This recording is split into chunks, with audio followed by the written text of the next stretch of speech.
Okay, हम सब लोग खड़े होते हैं अपनी जगह पे। जस्ट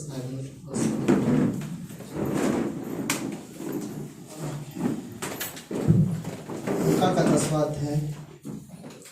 मैडम आप सबको पता होगा कि यूहन्ना के पिताजी सिक्किम में पास्टर है, राइट? तो वो वहाँ पे मिनिस्ट्री करते हैं। थैंक यू सो मच, आपके लाइफ रियली एग्जाम्पल है। यूहन्ना का जीवन I think really like faithful है, मिनिस्ट्री के लिए यूजफुल है।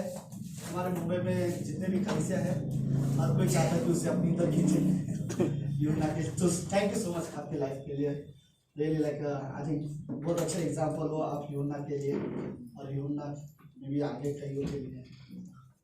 ओके, लेट्स आप लोग हिंदी समझ में आती है पूरा? हाँ, हिंदी समझ में आ जाता है? आता है। ओके, फिर ऐसा ना कि मैं बोलता रहा और फिर आपको तो समझ में आ रही है। ओके, लेट्स लूका का 10वां अध्याय। मरियम और मार्था की कहानी हम सबको पता है, लूका का 10:38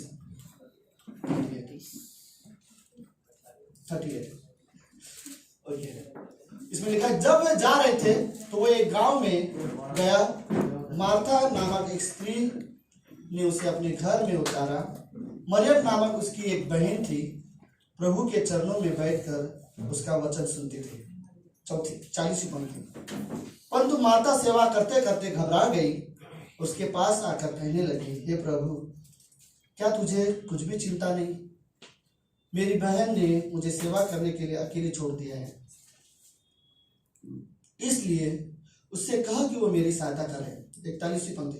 प्रभु ने उत्तर दिया, मार्था, हे मार्था, तू बहुत बातों की चिंता करती है और घबराती भी है, परंतु एक बात तो जरूरी है, और उस उत्तम भाग को मरियम ने चुन लिया है, जो उससे कोई छीना नहीं जाना चाहिए। प्रार्थना करते हैं। धन्यवाद प्रभु यीशु आज की शाम के लिए, धन्यवाद। रियली आपकी स्तुति करते हैं, आपकी महिमा करते हैं बेटा। इस समय हम सब अपने आप को आपके अधीन सौंपते हैं, और ब्लेस करना प्रभु इस संदेश के द्वारा, आप आशीष देना, धन्यवाद देते हैं। प्रार्थना यीशु मसीह के नाम से करता है, आप लोग सब बता सकते हैं।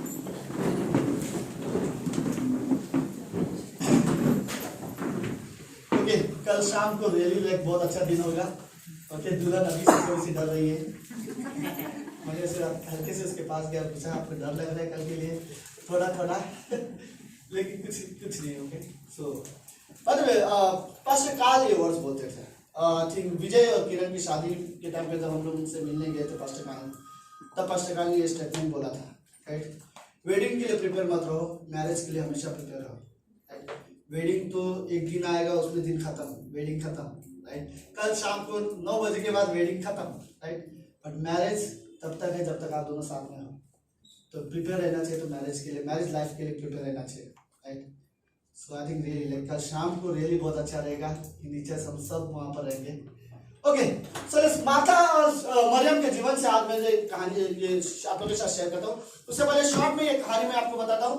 कहानी ऐसी है कि यीशु मसीह को एक न्योता मिली है खाना खाने के लिए मरियम और मार्था के घर में, और यीशु मसीह वहां पर गया।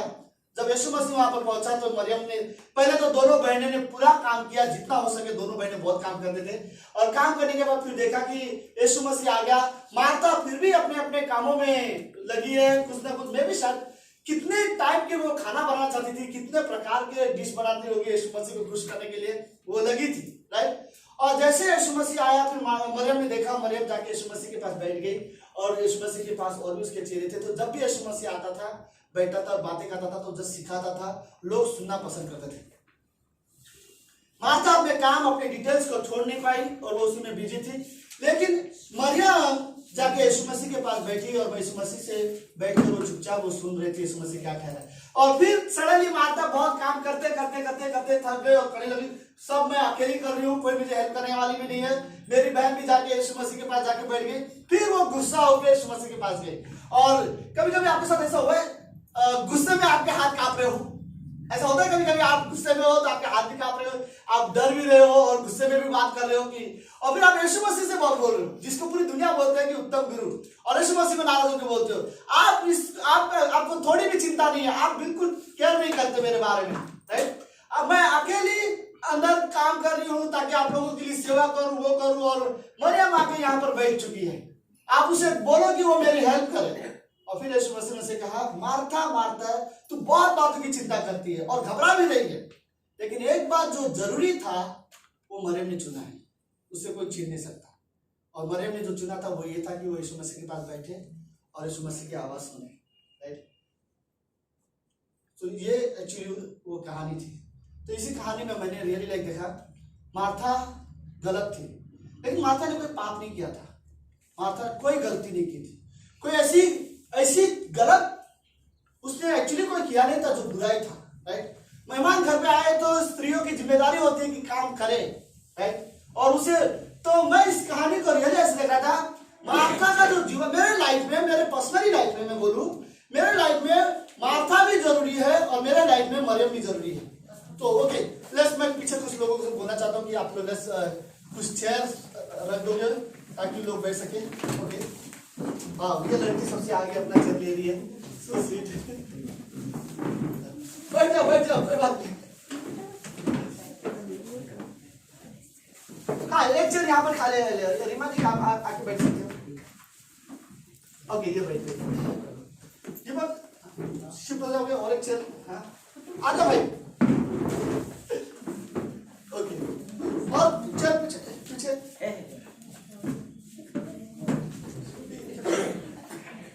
ये बड़ा है। ओके, सब लोग ठीक है? अच्छा, उसको किसी के साथ ही बैठना है, उसको अलग से नहीं बैठना है। ओके, ठीक है, सब लोग ठीक है? ओके, लेट्स अगले। ओके, सो इस हिस्से को मैं जब देख रहा था, मैं मार्था को अवॉइड नहीं कर सकता अपने लाइफ में। तो मेरा इस आज का संदेश का टॉपिक ये है, मार्था की दुनिया में, मार्था जैसी दुनिया में मरियम जैसा दिल चाहिए, राइट। मार्था अपनी जगह पे सही थी, मार्था गलत नहीं थी, लेकिन एक हिस्सा था जो उसका, क्या कारण था मार्था गलत थी वो मैं आपको बताऊंगा। लेकिन एक्चुअली देखा जाए तो आप ऐसे नहीं बोल सकते कि दुनिया में आप प्रभु की आराधना करने वाले हो, चर्च जाते हो, तो इसका मतलब ये कि आप नौकरी ना करो और आप घर की जिम्मेदारी ना उठाओ, ऐसा आप नहीं करो। आपको ये सारी चीजें जरूरी है कि आप काम करो, घर के लाइट बिल्स होते हैं, बच्चों का एजुकेशन होता है, पढ़ाई होता है, घर के बिल्स आते हैं, कई सारे राशन भरना होता है, ये सारी चीजों के लिए आपको काम, नौकरी जरूरी है। लेकिन साथ ही साथ आपको यीशु मसीह के पास बैठना भी जरूरी है।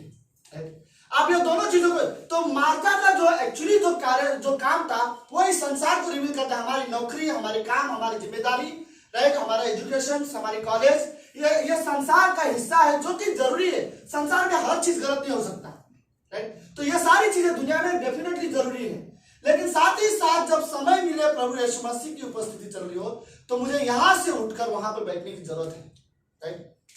ओके, मार्था ने गलती कुछ नहीं की थी। तो प्रॉब्लम ये थी कि मार्था जो कर रही थी वो डिटेल सही थी, वो काम, घर का काम तो करना ही चाहिए, लेकिन प्रॉब्लम ये था कि उसके पास यीशु मसीह आने के बाद समय नहीं था। देखो, आप किसी मेहमान आने के लिए आप घर में काम करते हो ताकि मेहमान आने वाले खाना पीना जरूर बनाते हो, राइट। लेकिन मेहमान आने के बाद मेहमान खाली अकेला बैठा रहे और आप अपने काम में व्यस्त रहो, ये सही नहीं है, राइट। कुछ क्रिश्चियंस में भी ऐसे हैं, वो विश्वास करते हैं, बाइबल बोलती है पहले दोनों बहनें ने यीशु मसीह के लिए अपना दरवाजा खोला कि यीशु मसीह घर पर आए। प्रॉब्लम ये है, हम सभी क्रिश्चियन ने यीशु मसीह के लिए अपना दरवाजा खोला कि हमें उद्धार मिले और वो हमारा उद्धार करता है, हम सभी ने उसे ग्रहण किया है। लेकिन हम सब कुछ ऐसे है कि मार्था के जैसे हम बिजी है, हम हमारे कामों में बिजी है, हमारी नौकरी में बिजी है, पैसे कमाने में बिजी है, कि हमारे पास संडे के लिए समय नहीं है। संडे बहुत दूर की बात है, आप ये मत सोचो खाली संडे प्रार्थना करने से, चर्च जाने से कोई अच्छा विश्वासी होता है। हर दिन मेरे जीवन में एक समय होना चाहिए जब मैं यीशु मसीह के पास बैठूं, तो मैं सीरियस, मेरा जीवन मार्था जैसा है कि मुझे मेरी नौकरी जरूरी है, मेरा काम जरूरी है, मेरा घर संभालना जरूरी है, लेकिन मेरा जो हृदय है वो मुझे मरियम जैसा चाहिए कि जब यीशु मसीह के साथ हर दिन शाम को एटलीस्ट कुछ समय मैं बैठूं और सुनूं, राइट। तो मार्था जैसा जीवन मेरा है, जो संसार में, दुनिया मेरा मार्था जैसा ही है कि दुनिया की चीजें मेरे लिए जरूरी है, लेकिन मेरा हृदय है वो मरियम जैसा है। जब यीशु मसीह आए तो मैं उसके साथ बैठना चाहता हूँ, उसके साथ समय बिताना चाहता हूँ। हमें रियली जरूरत है कि जब प्रभु यीशु मसीह आए, दरवाजा हर कोई खोलता है यीशु मसीह के लिए, यीशु मसीह के पास बैठने वाले भी चाहिए। आपको मैं कुछ चीजें लिख रहा था, जैसे कि मैं कैसे अपने लिए आज की तारीख में, यीशु मसीह तो मेरे घर पे नहीं आ सकता कि मैं उसके चरणों में बैठूं, आज की तारीख में विश्वासी लोग कैसे आप कैसे यीशु मसीह के चरणों में बैठ सकते हो? मरियम की तरह कैसे आप यीशु मसीह के पाँव में, बोलते ना, यीशु मसीह के पास कैसे बैठ सकते हो? जब आप अकेले में घर में प्रार्थना कर रहे हो, वो समय ऐसे है मानो कि आप यीशु मसीह के साथ अकेले बैठ रहे हो, जैसे मार्था बैठी थी उस तरह से आप यीशु मसीह के साथ बैठ रहे हो। जब भी मुझे नहीं पता क्या हमारे जो में रियली प्रेयर टाइम है, क्या मैं रियली यीशु मसीह से प्रार्थना करने वाला व्यक्ति हूँ, राइट? मुझे नहीं पता। फिर इसके बाद मेरा वर्ड्स बोलना कि मैं क्रिश्चियन हूँ, लेकिन मेरा व्यक्तिगत जीवन यीशु मसीह के साथ में कभी मरियम की तरह नहीं बैठता, तो मैं ऐसा क्रिश्चियन हूँ मार्था जैसा कि मैं दुनिया में बिजी हूँ, लेकिन मरियम जैसा हृदय नहीं है मेरे पास कि जैसे यीशु मसीह आए तो मैं उसके पास बैठूं। आप जब भी प्रार्थना करते हो वो समय आपके लिए ऐसा है, चाहे घर में सोने से पहले प्रार्थना करते हो, उठने के बाद प्रार्थना करते हो, वो समय ऐसा है जैसे कि आप यीशु मसीह के पास बैठे हो। इवन दूसरी चीज मैं बोलूं, जब भी आप अपना बाइबल खोल के बैठते हो, मुझे नहीं पता, चाहे वो ट्रेन में हो, बस में हो, चाहे कहीं पर भी हो, गार्डन में हो या घर में हो, जब भी आप अपना बाइबल खोल के बैठते हो, मानो ऐसा जैसे मरियम यीशु मसीह के पास बैठी थी, आप यीशु मसीह के पास बैठ रहे हो और आप यीशु मसीह के वचन सुन रहे हो जैसे मरियम। तो मेरे लिए बाइबल पढ़ना मानो ऐसा है जैसे कि मैं यीशु मसीह के पास बैठा हूँ। मैंने पहले भी बोला था ये बात, राइट? कुछ क्रिश्चियंस रियली ऐसे होते हैं जो संडे को शाम को बाइबल निकालते हैं चर्च में, फिर बैग में रखते हैं, फिर उसे दोबारा अगले हफ्ते संडे को खोलते हैं, राइट? उस बीच में कई बार हम लोग समय नहीं निकालते कि मैं बाइबल पढ़ूं, राइट? यीशु मसीह के पास बैठने का एक तरीका ये भी है कि मैं अपना बाइबल खोल के बैठता हूँ, राइट? शमूएल ने जब यीशु मसीह परमेश्वर से कहा बोल तेरा दास सुन रहा है, मैं अपना बाइबल खोल के बोल सकता हूँ, परमेश्वर बोलो मुझसे, तेरा दास सुन रहा है। हर दिन, हर शाम को या सुबह, कभी भी जब भी आपको समय मिले आप अपना बाइबल खुद खोलो और प्रभु यीशु परमेश्वर से बोलो तेरा दास सुन रहा है, इसमें से जो बोलोगे आप मैं सुनूंगा, राइट? मे भी आप संदेश सुन रहे हो या मैसेज सुन रहे हो, मैसेज सुनने से पहले जब भी आप बैठ रहे हो, आराधना करने के बाद जब भी आप अपने चर्च में बैठे हो या फिर बाइबल स्टडी में बैठे हो या फिर आप मैसेज सुन रहे हो या डिवोशन सुन रहे हो, आप बोल सकते हो परमेश्वर बोल तेरा दास सुन रहा है, राइट?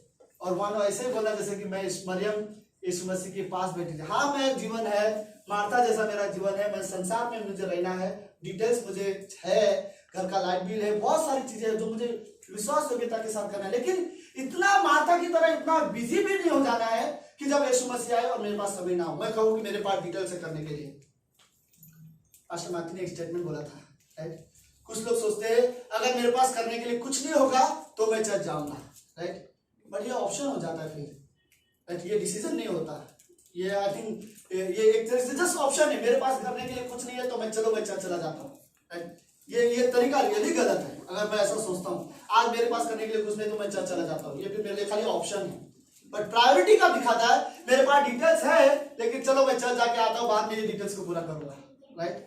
आई थिंक ये दिखाता है कि मार्था जैसा दुनिया हमारा है, हम बिजी है, काम भी करते हैं, घर भी चलाते हैं, लेकिन यीशु मसीह जब हो तो हम उसके साथ बैठते भी हैं, हमारा हृदय मरियम जैसा है, राइट?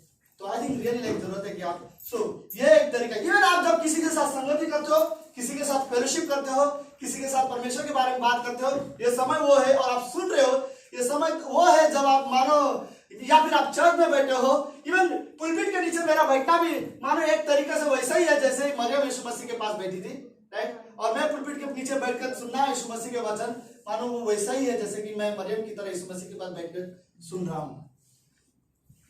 मैंने आई थिंक मैंने हिंदी चर्च में पहले भी ये स्टेटमेंट बोला था कि इस दुनिया में सबसे अच्छा शांत होता है ना, वो कैसा लगता है अगर एक व्यक्ति पहाड़ के ऊंचाई में जाए, ओके, और अपना एक जूस का बॉटल हाथ में ले और एक बड़ा सा चेयर पहाड़ के माउंटेन के ऊपर लगाए और बैठ जाए और छतरी वाला बिठाए और जूस पीता रहे और जो हवा आए पहाड़ की ऊंचाई से और जो शांति महसूस करता है, जितना ऐसा लगता है क्या रिलैक्स महसूस करता है, मैं इससे कहीं ज्यादा रिलैक्स, मुझे लगता है इससे भी ज्यादा सुंदर टाइम मुझे लगता है मरियम का था जो यीशु मसीह के चरणों में बैठी थी, राइट?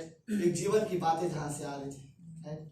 इससे बेहतर सुंदर और क्या हो सकता है कि हम यीशु मसीह के पास बैठे। मुझे नहीं पता आप कितनी बार ये डिसीजन लेते हो कि मुझे आज यीशु मसीह के पास बैठना है। हाँ, मेरे पास डिटेल्स है, मेरे पास चीजें हैं करने के लिए, लेकिन मरियम की तरह हृदय है मेरा कि जैसे यीशु मसीह है लेस में बैठ जाते हैं, मैं अपने काम अपनी चीजें छोड़कर मुझे यीशु मसीह के पास बैठना पसंद है ताकि मैं उसकी सुनूं, राइट? आई थिंक मुझे मार्था का ये मुझे मरियम का ये चीज सच में बहुत अच्छा लगा कि वो यीशु मसीह के पास बैठी थी।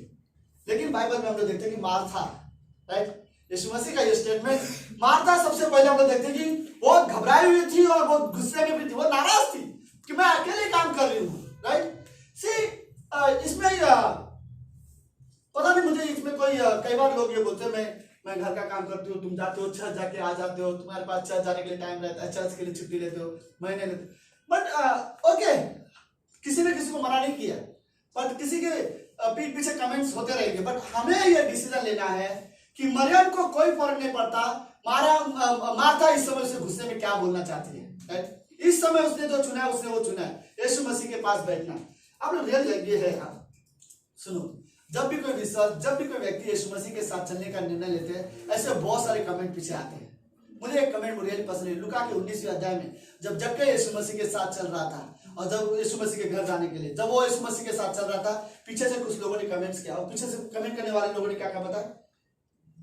देखो यीशु मसीह एक पापी के साथ जा रहा है। लेकिन जक्कई को कोई फर्क नहीं पड़ता। जक्कई के लिए ऐसा नहीं था कि वो एक पापी, यीशु मसीह पापी के साथ जा रहा है। जक्कई के लिए ऐसा था जैसे कि एक पापी एक उद्धारकर्ता के साथ जा रहा है, और उसे उद्धारकर्ता की जरूरत थी, वो उसके साथ जा। लेकिन पीछे से कमेंट करने वाले लोग करते रहते हैं। बट कई बार ये रियली डिसीजन लेने की जरूरत है कि मैं रियली लाइक यीशु मसीह के लिए ऐसे निर्णय ले सकूं। ओके, मुझे और कुछ चीजें रियली लाइक मार्था के जीवन से। ओके, पहली बात, मार्था नाराज थी और गुस्से में थी। ओके, सो मार्था में जो भी इंसान यीशु मसीह के पास नहीं आया वो हमेशा नाराज और गुस्से में हो जाता है। याद है एक धनी व्यक्ति यीशु मसीह के पास आता है और कहता है अनंत जीवन पाने के लिए क्या करूं? यीशु मसीह ने कहा कि अपने दान सब, पहले तो कहा माता पिता का आज्ञा का पालन करना, उसने कहा कि मैं बचपन से करता हूँ। फिर यीशु मसीह ने कहा ठीक है। बट मुझे कहानी का एक हिस्सा पसंद है। फिर यीशु मसीह ने उस लड़के को पास गया, उसे जोर से पहले गले लगाया, उससे प्रेम किया और बाद में उसने यीशु मसीह ने उसे स्टेटमेंट बोला, अपनी संपत्ति को बेच, गरीबों को डाल दे और तू मेरे पीछे बोले। और तब जाके वो व्यक्ति निराश होकर वापस, नाराज हुआ, गुस्सा हुआ और नाराज होकर निराश होकर वो वापस चला गया। और यहाँ पर मरियम, मार्था नाराज थी क्योंकि वो खुद यीशु मसीह के पास नहीं थी, वो कुछ और कर रही थी। और धनी व्यक्ति नाराज है क्योंकि वो यीशु मसीह की बातों को एक्सेप्ट नहीं कर सकता, क्योंकि वो पैसे से प्यार करता था, राइट। तो यहाँ पर हमें एक चीज देखते हैं कि मार्था सच में नाराज थी। इस संसार में मे बी लाइक मार्था बहुत सारी चीजें कर रही है यीशु मसीह को अच्छा फील देने के लिए, काम तो कर रही है, लेकिन उसकी खुद की मेहनत उसको संतुष्ट नहीं कर पा रही है। और मरियम संतुष्ट है, वो कुछ नहीं कर रही है, लेकिन वो यीशु मसीह, देखो यीशु में परमेश्वर ये नहीं चाहता कि हम उसके लिए बहुत सारी चीजें करें। परमेश्वर हमसे कुछ एक्सपेक्ट नहीं करता, वो हमसे खुद बोले ना, ये स्टेटमेंट को मैं कैसे बोलूं, परमेश्वर आपसे कुछ नहीं चाहता। इससे सवाल कि आपको वो सिर्फ आपसे वो खुद आपको चाहता है कि आप उसे जरूरी है, ये नहीं कि आप उसके लिए क्या करते हो। यह जरूरी है कि परमेश्वर आपके द्वारा क्या करेगा। यह जरूरी नहीं, इससे मायने नहीं रखता कि आप परमेश्वर के लिए क्या करते हो। अगर आप सोचते हो मैं परमेश्वर के लिए क्या क्या करता हूं, तो यह कुछ मायने नहीं रखता। जरूरी यह है कि आपके द्वारा परमेश्वर ने क्या किया, राइट। और मार्था का प्रॉब्लम यह है कि वो सोचती थी मैं परमेश्वर के लिए कुछ करना चाहती हूँ, वो ये नहीं सोचती थी परमेश्वर मेरे द्वारा कुछ करना चाहता है। तो इसी वजह से वो नाराज थी। ओके, वो घबराई हुई थी, लेकिन मेन बात वो नाराज यीशु मसीह से हो गई थी, राइट। मरियम की वजह से वो यीशु मसीह, तुझे कोई चिंता नहीं, इंग्लिश में अच्छा वर्ड्स बोलता है, डोंट यू केयर, तू कुछ चिंता नहीं करता, राइट। सुनो, कई बार ऐसा होता है, हम गलत डिसीजन लेते हैं, हम गलत रास्ते पे जाते हैं और उसका नतीजा मिलने के बाद हम परमेश्वर को बोलते हैं तुझे कोई चिंता नहीं है मेरी, राइट। जब हम गलत रास्ते चुनते हैं और उसका नतीजा जब गलत निकलता है, हम परमेश्वर को बोलते हैं कि आपको मेरी कोई चिंता नहीं है, राइट। तो मार्था का यह प्रॉब्लम है, यहाँ पर यीशु मसीह से कहते हैं कि तुझे मेरी कोई चिंता नहीं है, राइट, कि मैं अकेले काम करूं, मेरी बहन ने मुझे अकेला छोड़ दिया है, तुझे मेरी कोई, सीरियसली ये मुझे नहीं पता कभी हमारे मन में कभी ऐसा ख्याल आता है कि यीशु मसीह को हमारी कोई चिंता नहीं है, बट ऐसा सीरियसली नहीं है। अगर उसने हमारी चिंता नहीं होती तो अगर किसी को लगता है तो कि यीशु मसीह को हमारी चिंता नहीं है, तो उसे क्रूस की घटना वापस पढ़ना चाहिए, उसके बलिदान वापस जानना चाहिए। हम लोग रियली लाइक मैं सीरियसली मतलब क्रूस की घटना एक ऐसी है, मैं भले ही 20-25 साल से विश्वासी हूँ, लेकिन क्रूस की घटना एक ऐसी घटना है जो मैं 1000 बार सुनूंगा तो भी मैं बोर नहीं होऊंगा, राइट। क्रूस की घटना मुझे कभी ऐसा नहीं कि हाँ मुझे पता है, क्रूस की घटना ही ऐसी है, बारे में आप यीशु मसीह के हाथ पे कीले ठोकने के बारे में बात करूं, पैर में कीले ठोकने के बारे में बात करूं, अपमान के बारे में बात करूं, हमारे उद्धार के लिए, मैं इस टॉपिक से मैं कभी नहीं बोल रहा। राइट, सीरियसली मैं भी शायद कोई और टॉपिक में भी शायद हो सकता है थोड़ा सा बोल, लेकिन यीशु मसीह का क्रूसिफिक्शन हमें बोर नहीं करते। राइट, तो आई थिंक ओके। और फिर हम कई बार बोलते कि यीशु मसीह को हमारी चिंता नहीं, बट ये रियली ऐसा नहीं है। यीशु मसीह को रियली हमारी चिंता है। राइट, कई बार ऐसा ओके, कई बार अगर कोई व्यक्ति सोचता है कि आप अकेले हो, क्रूस पर देखो कोई आपके लिए क्रूस पर मारा और वो जिंदा भी हुआ है। अगर कोई आपको लगता है कि आपकी कोई चिंता नहीं करता, आपके पाप को क्षमा करने के लिए क्रूस पर कोई मारा और वो था जो आपकी चिंता करता था। आपको लगता है कि आपके जीवन में कोई आपका साथ देने वाला नहीं है, आपका साथ देने के लिए स्वर्ग से परमेश्वर मनुष्य बन के धरती पर आया। कई बार ऐसे नेगेटिव ख्याल हमारे मन में आते हैं कि कोई नहीं है मेरे साथ। आपको ऐसा लगता है कोई नहीं है आपके साथ, आपने रियली यीशु मसीह के साथ, यीशु मसीह के नाम से प्रार्थना करके देखो, आपको रियली पता चलेगा कि कोई है आपके साथ। ये जो गलत विचार कई बार हमारे मन में आता है कि कोई मेरी चिंता नहीं करता, माता बोलते तुझे मेरी चिंता नहीं है। अगर उसको यीशु मसीह को उसकी चिंता नहीं थी तो यीशु मसीह उसके घर पे आता भी नहीं था। राइट, लेकिन फिर भी कई बार ऐसे सवाल हमारे मन में आते हैं, हमारे परिस्थिति के वजह से, हमारे गुस्से के वजह से, हमारे डर के वजह से, हमारी नाराजगी की वजह से हम परमेश्वर को बोलते हैं कि आपको मेरी कोई चिंता नहीं है। बट ये रियली नहीं है। ऐसे नेगेटिव ख्याल हमारे मन में कई बार आते हैं, लेकिन ये सच्चाई नहीं है। परमेश्वर को हमारे रियली चिंता है। राइट, हम सब जाते पहला पत्रस 5 आप क्या बोलता है, अपने सारी चिंता तुम उस पर डाल दो क्योंकि उसे तुम्हारी चिंता है। राइट, और फिर हमारे मन में कई बार ऐसे ख्याल आते हैं कि परमेश्वर को मेरी चिंता नहीं, लेकिन परमेश्वर को हमारी चिंता है। लेकिन तुम इस समय गलत रास्ते में हो, तुम गलत कर रहे हो, और तुम गलत के वजह से जब गलत नतीजा आता है तो तुम्हें लगता है कि परमेश्वर मेरी चिंता नहीं करता। ओके,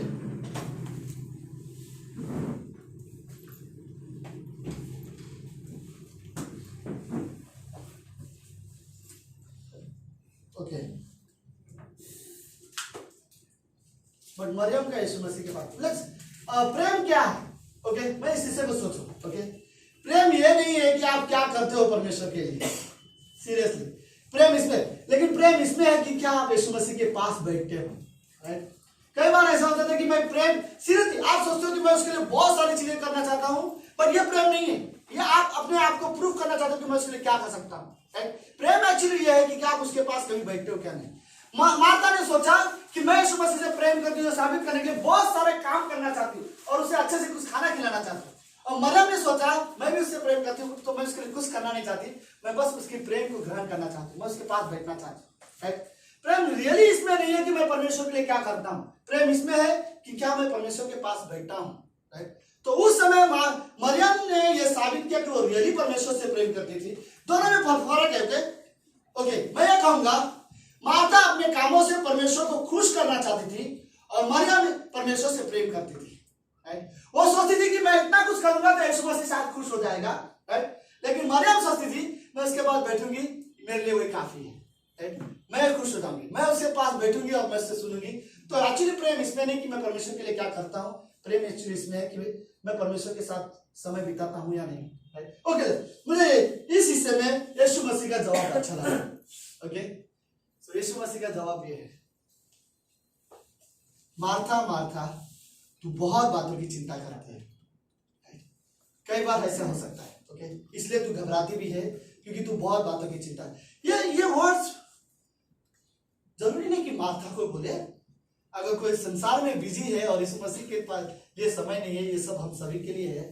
यीशु मसीह में भी शायद आज इस कमरे में होता तो वो बोल सकता था, हमने से सबका नाम ले सकता था, सतीश तू बहुत बातों की चिंता करता है, सुमित तू बहुत बातों की चिंता करता है। राइट, विजय विजय याद है हमेशा 2 बार नाम लेने का मतलब क्या है, कोई बात है जो आपको सीरियसली बताना चाहता है तब किसी का नाम 2 बार इस्तेमाल किया जाता है। मार्था मैं भी तू बहुत, इवन इतना ही नहीं, कभी कभी हम ऐसे ही बोल सकते थे लाइक मिशनरीज तुम्हें बहुत बातों की चिंता करते हो। राइट, पास्टर्स तुम बहुत बातों की चिंता करते हो, डिसाइपल तुम बहुत बातों की चिंता कर रहे हो। राइट, ये वर्ड हर एक के लिए आ सकता है। आज नहीं, परमेश्वर हम सभी को बोल सकता है तुम बहुत बातों की चिंता कर रहे हो, इसलिए तुम अपने आप में संतुष्ट नहीं, तुम संतुष्ट होने के लिए कुछ करना चाहते हो। और मरियम संतुष्ट होने के लिए यीशु मसीह के पास बैठना चाहती थी। राइट, और यीशु मसीह ने वो वर्ड यूज किया। राइट, मार्था तू बहुत बातों की चिंता करता है, लेकिन सबसे ज्यादा जो जरूरी चीज है वो ये है, मरियम ने जो चुना उसे कोई छीन नहीं सकता। मैं आसान बोलना चाहूंगा, ऐसा कुछ चुनो अपने लाइफ में जिसे कोई छीन नहीं सकता, राइट। ऐसा कुछ चुनो, रूथ ने जो चुना उसे कोई छीन नहीं पाया, राइट। औरपा ने जो चुना वो गलत था, लेकिन अब्राहम ने जो चुना था उसे कोई छीन नहीं सकता, राइट। उसने जो चुना उसने उसको विश्वास का पिता बना दिया था। मूसा ने जो चुना उसके चीजों ने उसे दुनिया का नम्र इंसान बना दिया था। दाऊद ने जो चुना उसने परमेश्वर के हृदय के पीछे चलने वाला व्यक्ति बना दिया था। अय्यूब ने जो चुना उसे परमेश्वर की आराधना करने वाला व्यक्ति बना दिया, जो सुबह शाम परमेश्वर के लिए बलि चढ़ाने वाला व्यक्ति था। ऐसे कुछ चीजें चुनो जिससे कोई तुम्हें छीन नहीं सकता। मरियम ने जो चुना है उसे वो कोई छीन नहीं सकता, राइट। हमें भी रियली जरूरत है अपनी लाइफ में कुछ ऐसी चीजें चुनो, राइट। कुछ ऐसे निर्णय लो, मैं भी लाइक लोगों को प्रॉब्लम हो सकता है, मैं भी मेरा आर्थिक रूप से या शारीरिक रूप से मेरा कुछ फायदा ना हो, लेकिन कुछ मुझे जरूरत है कि मैं कुछ ऐसा वर्ड्स सुनूं जो मैं भी लाइक मेरा बदल है, शारीरिक तौर पर सांसारिक तौर पर मेरा कोई फायदा नहीं है, लेकिन आत्मिक तौर पर है। ऐसा कुछ चीजें चुनो जिसे कोई छीन नहीं सकता।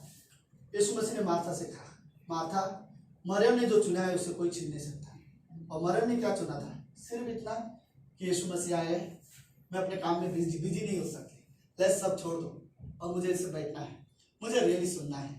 मार्था का जो हृदय था उस समय, एक हृदय वो ये थी कि वो यीशु मसीह के लिए भूखी थी, यीशु मसीह के लिए प्यासी थी, वो सुनना चाहती थी।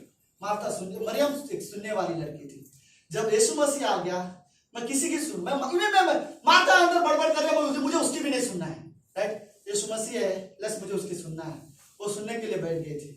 मैं सीरियसली मैं कहना चाहता हूँ कि परमेश्वर के वचन सुनने के लिए ज्यादातर हमें जरूरत है कि हम अपनी कैपेसिटी बढ़ाएं, हम अपनी क्षमता को बढ़ाएं। हम यीशु मसीह के बारे में सुनने के लिए हम ये नहीं कर सकते कि मैं बोर हो जाता हूँ, राइट। हमें रियली जरूरत है कि हम अपनी क्षमता को बढ़ाएं, कि मैं अपनी भूख को बढ़ाएं, अपने प्यास को बढ़ाएं, कि मैं यीशु मसीह का वचन सुनने के लिए तैयार हूँ, राइट। और फिर यीशु मसीह कहता है कि मरियम ने जो चुना है उसे कोई छीन नहीं सकता। ऐसे कुछ अपने लाइफ में चुनो, राइट, जो कोई छीन नहीं सकता। मे बी लाइक कुछ ऐसी चीजें हैं जो चीजें छीन सकते हैं, राइट। शैतान का काम ही इस दुनिया में चोरी करने वाला, राइट। उसे यूहन्ना का 10:8 में कहता है, चोर और डाकू है जो चोरी करता है और घात करता है, नाश करता है। लेकिन हमें इस जरूरत है कि ऐसे ओके इस हिस्से को समझो, शैतान ने रियली लाइक क्या चोरी करता है।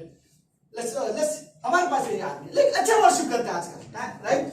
रियली लाइक हमारे पास मैं खुश होता आजकल मेरे पास म्यूजिक टीम अच्छी है, तो थैंक यू यूहन्ना, राइट। सो वो जाते अच्छे टीम तैयार करके गया, राइट।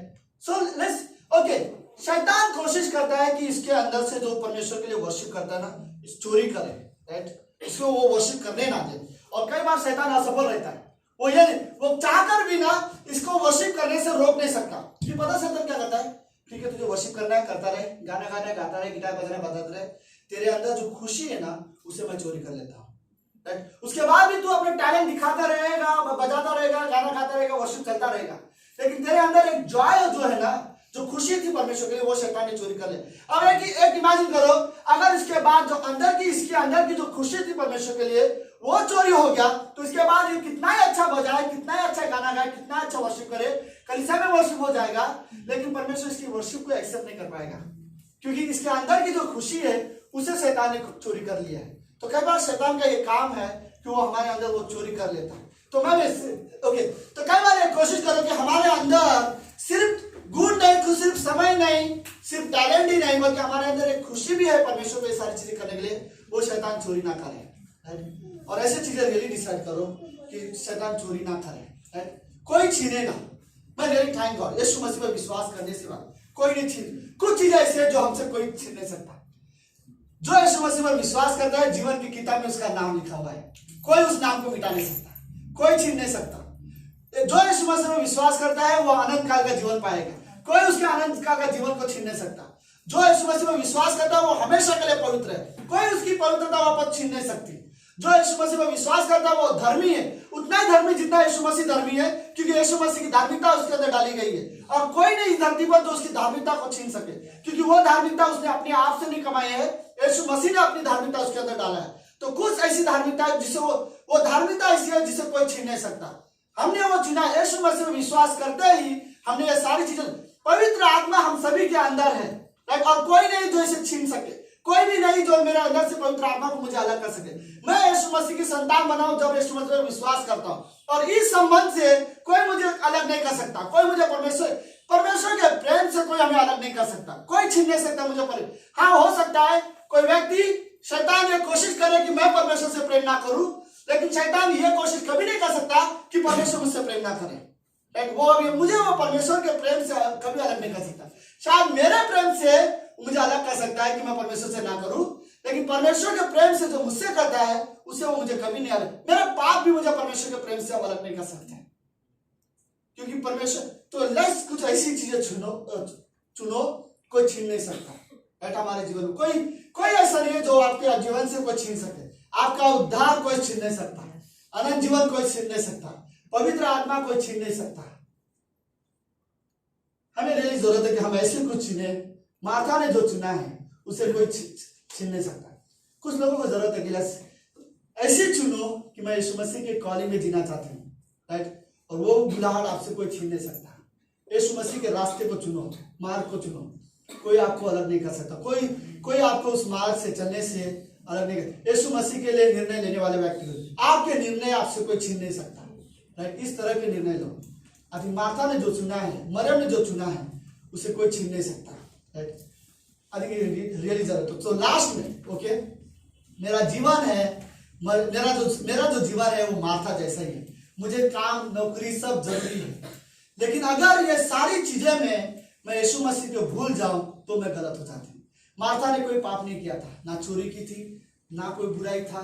मार्था ने एक्चुअली कोई गलत नहीं किया था, कोई पाप नहीं किया था, लेकिन मार्था अपने काम में इतना बिजी हो गई थी कि यीशु मसीह आने के बाद भी वो यीशु मसीह के पास बैठने के बारे में नहीं सोचती थी। ये गलत था, राइट। यीशु मसीह आने के बाद तुम ये नहीं तुम अपने काम में बिजी हो जाओ, परमेश्वर के समय ना निकालो।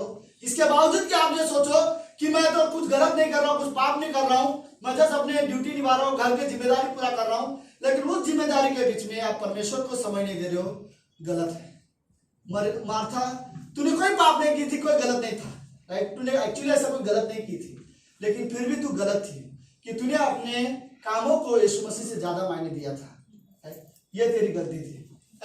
मेरा जीवन मार्था जैसा है, मेरी संसार जो है वो मार्था जैसे है। मुझे ये सारी चीजें अगर यीशु मसीह आने से पहले वो कर लेती तो अच्छा है। हम सभी को जरूरत है कि ये सारी चीजें हम करें। मार्था जैसा दुनिया संसार हमारा है, लेकिन जो हृदय है वो मरियम जैसा है, क्योंकि मरियम का हृदय था। लेट्स यीशु मसीह के पास जाके बैठे। आमीन। लेट्स प्रार्थना करते हैं। प्रभु यीशु, हम धन्यवाद देते हैं।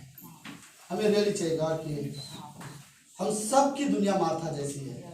हम सबके पास अपनी नौकरी है, अपने घर है, अपनी जिम्मेदारी है,